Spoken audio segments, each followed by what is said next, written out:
his album Big Day, and came out last Friday. It's his official album. You know, we had 10 Day, we had Acid Rap, we also had Coloring Book. As I was reminded right before the show, I kept calling it 3. I don't know, it's because I see the hat everywhere. But Coloring Book, and funny enough, I was in a group chat with some of my guys back in Chicago. Right, shout out to Tony, Ken, D. Who else am I forgetting? Kyle, City Not in group chat. Shout out to Jason. Shout out to all the guys, right?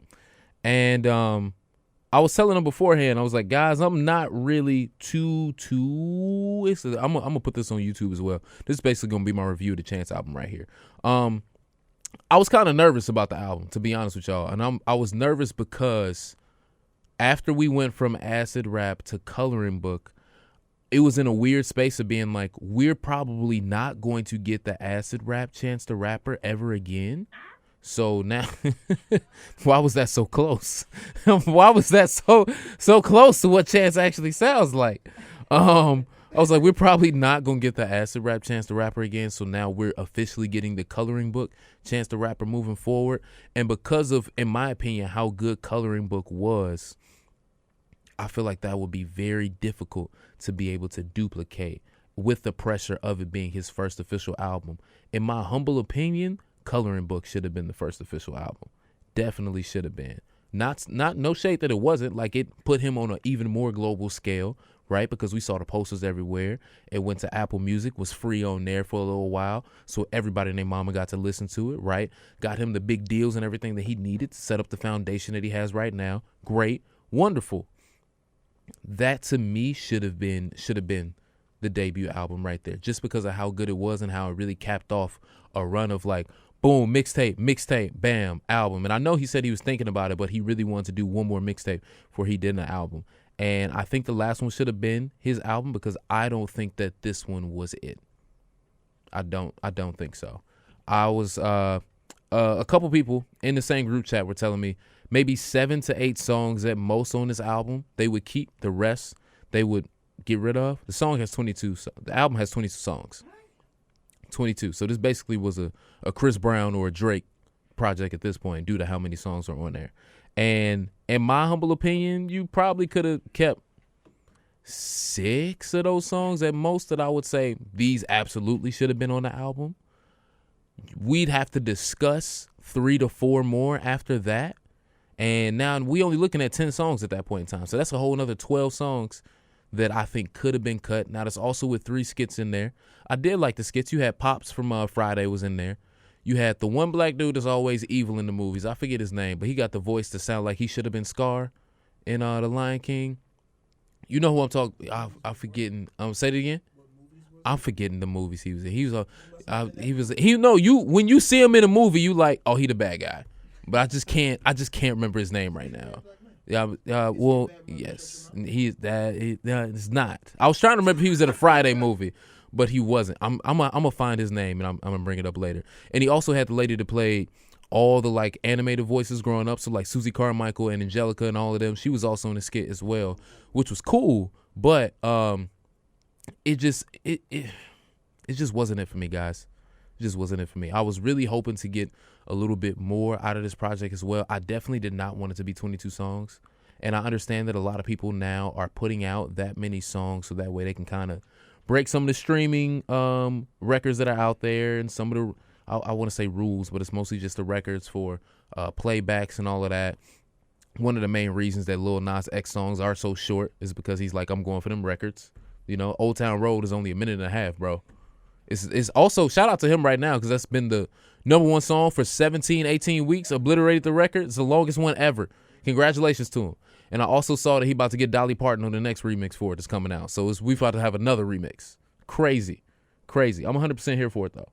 But going back to this Chance album, I think I took a couple notes down to where the first song on the album that started out with the John Legend feature was fire. Go ahead and put that out there. There was a couple songs on there that that sounded like there was definitely some barbecue records. I was like, okay, these are kind of nice. I'm like cooking with the family. I can play these, have a good time. You know, this will be a cool little vibe. There was also maybe like 1 or 2 records that I was like, okay, maybe I can get this off at a party. the type of party in which it's going to be, going to be a little different. But could probably get these off at a party or two. Definitely, I do appreciate that he had the Chicago Juke Jam on the end of one of the songs for about a good 45 seconds, where I was like, okay, somebody gonna definitely loop this, make a song out of this, put this up somewhere. Good nod to you for that one. After that, there was a song about like how people got their side dudes and side chicks that was kind of cool as well, where he was basically just talking about how the side dude or the side chick won't do for you what the main, the person that the priority to you, what they would do, you know? So that was all right. But the rest of this was honestly just him talking about his wife, where he's at in his life, which I'm not against. It was cool. It just didn't slap for me the same way that Coloring Book or Acid Rap did. You know, it didn't do it for me. But I will say some of these features, the two features to me, actually, I got to say three. The three features to me that absolutely killed it, Megan Thee Stallion, because she came on and I was like, what? Oh, my God. And she sung later on, too, in the song. And I was like, oh, yes. Can I play this back? I want to hear her part again, right?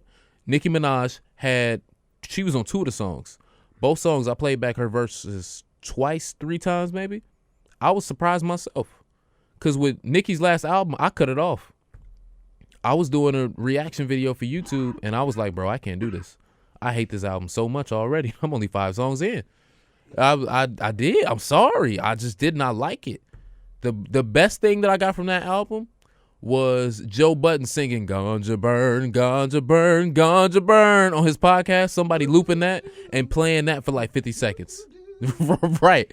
That song, right? That's the best part that I got out of that. That album just didn't do it for me. I'm sorry, Nicki Minaj fans, but just hear me out.